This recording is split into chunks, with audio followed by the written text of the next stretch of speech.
Menurut survei Google pada tahun 2019, ekonomi internet atau e-economy di Indonesia merupakan yang terbesar di Asia Tenggara dengan pertumbuhan rata-rata per tahun mencapai 49%. Diproyeksikan pada tahun 2025 nilai e-economy di Indonesia bahkan menembus lebih dari 130 miliar dolar Amerika. Salah satu bisnis penyangga e-ekonomi yang paling potensial di Indonesia adalah bisnis cloud computing atau komputasi awan. Diperkirakan dalam 5 tahun ke depan, bisnis ini akan berkontribusi hingga 560 triliun rupiah terhadap pertumbuhan ekonomi Indonesia. Lantas bagaimana perusahaan cloud computing Amazon Web Services menangkap potensi ekonomi tersebut? Apa juga yang menjadi tantangan industri cloud computing di tanah air? Saya akan berbincang bersama dengan Country Leader AWS Indonesia, Gunawan Susanto, di Economics CNBC Indonesia. Bersama saya, Pangeran Punce.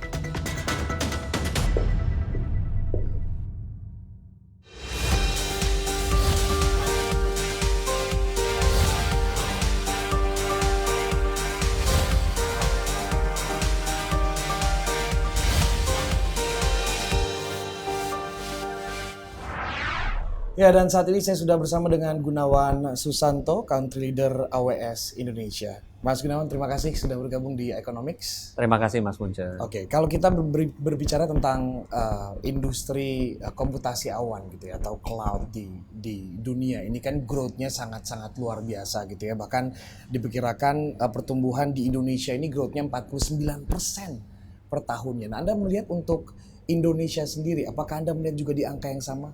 50-49% growth-nya? Potensinya dari kacamata kami itu besar sekali. Besar sekali, dan kalau melihat dari potensi market yang ada beberapa faktor ya. Yang pertama adalah memang secara cloud computing sendiri, kami melihatnya nggak melihat cuman sekedar servicesnya hardware, software, ataupun komponen IT tertentu. Jadi kalau melihat dari market yang kami layani, itu baik hardware, software, data center, services, networking, dan yang lain-lain, secara global aja nilai dari potensi marketnya triliunan US dollar. Okay. Sementara AWS sebagai leader di marketnya, kami ada di level 40 billion US dollar run rate saat ini. Jadi kalau ngelihat bahwa huge room to grow-nya untuk addressable market seperti itu sangat besar sekali. Itu baru global, belum Indonesia.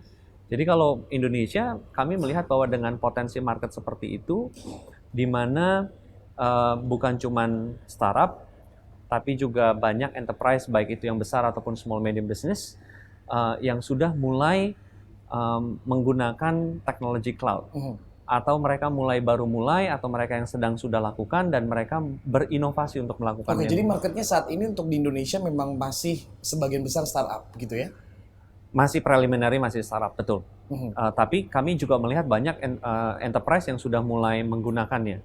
Jadi mulai dari mereka yang menggunakan bukan cuma sekedar untuk reduce cost. Jadi kalau reduce cost, contohnya gini. Jadi mereka biasanya beli IT itu dengan cara mereka membeli server atau punya data center sendiri, dan mereka pada saat mereka ada kebutuhan untuk misalnya software ataupun aplikasi berupa ERP, mereka harus invest, dan mereka biasa planning untuk minimal 3 tahun. Dan biasanya kapasitas yang mereka beli pun, mereka target untuk membeli kapasitas yang biasanya yang paling tinggi, peak-nya. Nah, padahal komputasi sehari-hari biasanya nggak memerlukan sampai peak. Seringkali utilisasinya ini adalah cuman sekian persen. Kadang-kadang misalnya kalau weekend, kalau misalnya juga nggak akan menggunakan kapasitas seperti itu. Nah, dengan adanya komputasi awan atau cloud computing, di mana IT resources bisa dikonsum secara on demand lewat internet, dan pay as you grow. Jadi cuman dipakai, meterannya baru jalan. Kalau nggak dipakai, meterannya berhenti. Bisa dibikin elastis untuk pada saat butuh misalnya peak period misalnya dekat-dekat Lebaran transaksi melonjak 5 kali lipat, baru pakai dibesarkan kapasitasnya 5 kali. Setelah selesai turun normal, turun juga meterannya. Sehingga ini membuat banyak enterprise itu melihat benefitnya untuk mereka bisa reducing cost-nya mereka.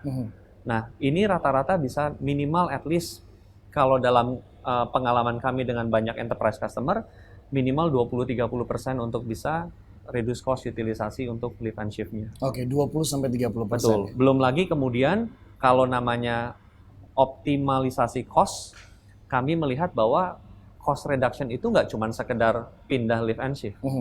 Untuk AWS itu kami percaya bahwa ada banyak yang harus dilakukan. Termasuk misalnya menggunakan komputasi service fitur yang baru. Contohnya spot instance.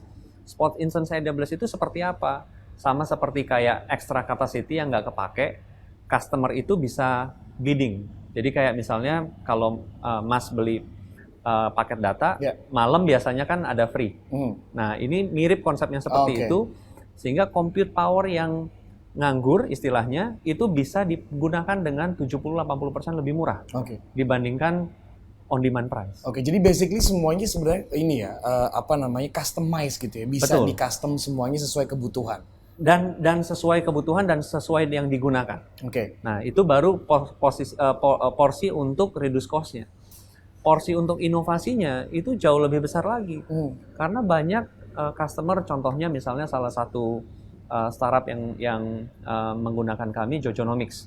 Mereka bikin solusi untuk kemudian menjawab kebutuhan enterprise. Solusinya mereka apa? Solusinya mereka untuk reimbursement. Jadi kalau enterprise company, karyawannya ada expense di reimburse. Nah, reimbursement-nya pakai solusinya Jojonomics dan running on AWS. Manfaatnya apa? Mereka bisa membuat satu produk untuk bisa melakukan analisis data mengenai penggunaan reimbursement-nya seperti apa, dan dengan adanya machine learning yang sudah digunakan di embed oleh AWS di dalam platformnya, mereka suddenly bisa memberikan service untuk fraud detection. Jadi ternyata bisa dibaca tuh pattern untuk mereka yang reimburse ternyata untuk hal-hal yang nggak sepatutnya, di luar gitu kebutuhan, itu bisa diidentifikasi. Dan produknya mereka bangun dalam waktu kurang dari 2 minggu, bahkan kurang dari seminggu. Nah, kebayang kalau biasanya inovasi yang dilakukan oleh enterprise itu minimal 6-9 bulan. Itu pun baru untuk mereka eksperimen. Belum kemudian di-launch untuk jadi realnya.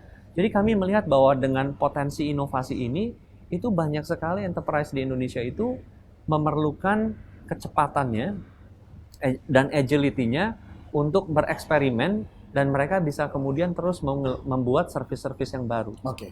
Kalau kita kembali ke market lagi, untuk market Indonesia ini berarti kan data center ke-9 ya di Asia Pasifik kalau tidak salah. Nah, jika dibandingkan dengan 8 region lain, potensi Indonesia itu sebesar apa? Kami nggak melihatnya breakdown terhadap masing-masing region. Tapi memang Indonesia menjadi salah satu fokus utama karena bagian dari secara keseluruhan global, AWS sudah memiliki 22 region. Kalau istilah data center, kami menggunakannya region. Kenapa kami menggunakan istilah region? Karena di dalam satu region itu minimal harus ada 2 atau 3 availability zones. Jadi zona wilayahnya, ketersediaan wilayahnya. Nah, masing-masing AZ-nya itu minimal bisa 1 atau multiple data center. Jadi konsep data center sendiri kami nggak bicara cuma data center. Region itu bisa terdiri dari multiple data center. Dan untuk case yang di Indonesia, kami sudah announce untuk akan membangun 3 availability zones.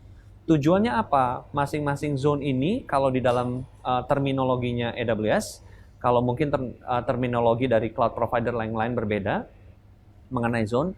Kalau zone di dalam AWS ini terdiri dari minimal 1 atau 2 data center, yang lokasinya di setiap zone itu harus terpisah cukup jauh, agar kalau terjadi disaster nggak saling mengganggu, nggak langsung jadi single point of failure, tapi harus cukup dekat untuk bisa dikoneksikan dengan high speed link, dengan bandwidth yang besar, agar bisa menjadi saling backup untuk menjadi ketersediaan high availability yang tinggi. Oke. Sehingga kalau mission critical applications itu bisa tenang, customer yang punya mission critical applications itu bisa tenang untuk running operation mereka 24/7 di regionnya AWS tanpa harus backupnya keluar region. Oke. Jadi misalnya nih, region Indonesia, customer Indonesia ataupun customer dari global bisa taruh workload-nya, mission critical application-nya di region Indonesia, dan mereka bisa menggunakan lebih dari satu availability zones. Sehingga kalau terjadi satu masalah di satu AZ, mereka nggak harus keluar region. Oke, berarti bisa disimpulkan bahwa 3 lokasi data center yang akan dibangun di Indonesia ini akan berjauhan juga gitu ya, berbeda-beda pulau ada jarak, asumsinya ya. Ada jarak tertentu yang harus dipenuhi untuk bisa menggunakan 3 data center ini sebagai saling backup. Oke, nah dari 3 lokasi ini apakah sudah bisa dideklar di mananya atau sebenarnya memang ini bukan sesuatu yang bisa bisa disampaikan ke publik gitu dari AWS? Kami nggak akan pernah bisa menyampaikan ke publik mengenai lokasinya di mana karena terkait dengan security. Bagian dari security control, security itu buat AWS adalah job zero, jadi pekerjaan nomor 0 lah, bukan nomor 1 lagi gitu. Even lebih penting dari nomor 1. Karena apa? Karena kami tahu bahwa keamanan data itu penting sekali untuk customer. Kami percaya bahwa keamanan data ini harus menjadi otorisasinya customer yang boleh akses cuma si customer, dan cloud provider ini akan AWS dalam hal ini memberikan tools semua teknologi yang memungkinkan untuk customer mengamankan datanya.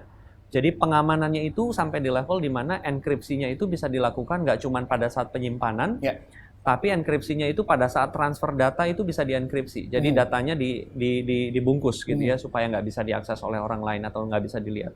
Sehingga dengan tingkat keamanan ini, dengan global expert yang 24/7, kami sudah lebih dari 50 punya lebih dari 50 sertifikasi dan compliance untuk standar keamanan global. Oke, tapi saya ingin konfirmasi nilai investasinya mencapai 35 triliun rupiah, itu boleh dideklar tuh? Saya nggak bisa konfirmasi mengenai nilainya, tapi Mas bisa coba kira-kira mengenai bahwa yang dibangun adalah bukan sekedar sewa colocation tempat data center, membangun dari cuman awal 1-2 lantai disewa terus taruh rak dan kami declare sebagai region. Enggak. AWS tidak seperti itu. Kami percaya bahwa untuk mencapai tingkat security, tingkat performance, tingkat scalability yang dibutuhkan oleh customer di Indonesia ataupun global, karena kan region Indonesia nggak cuma untuk customer Indonesia, region Indonesia akan memberikan pelayanan untuk global juga. Harus memiliki SLA, Service Level Agreement, tingkat layanan yang tinggi. Jadi standarnya sama dimanapun di berada seluruh gitu ya? 69 availability zones, di 22 region kami harus sama, dan harus bisa memberikan tingkat layanan yang prima.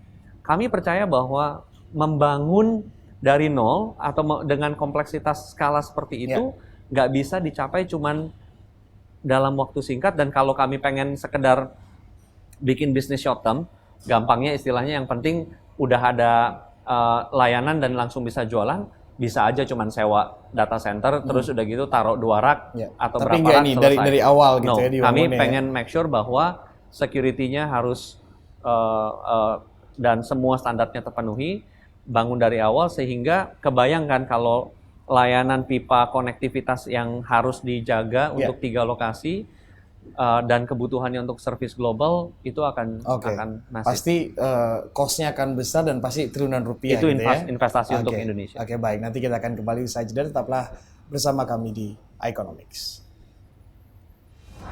Saya rasa kalau regulasi selama ini dengan sudah ada PP 71, yang penting itu adalah kejelasan untuk bagaimana mengimplementasi dan bagaimana kami sebagai cloud provider bareng bekerja sama dengan customer juga pastinya akan comply dengan segala regulasi yang ada.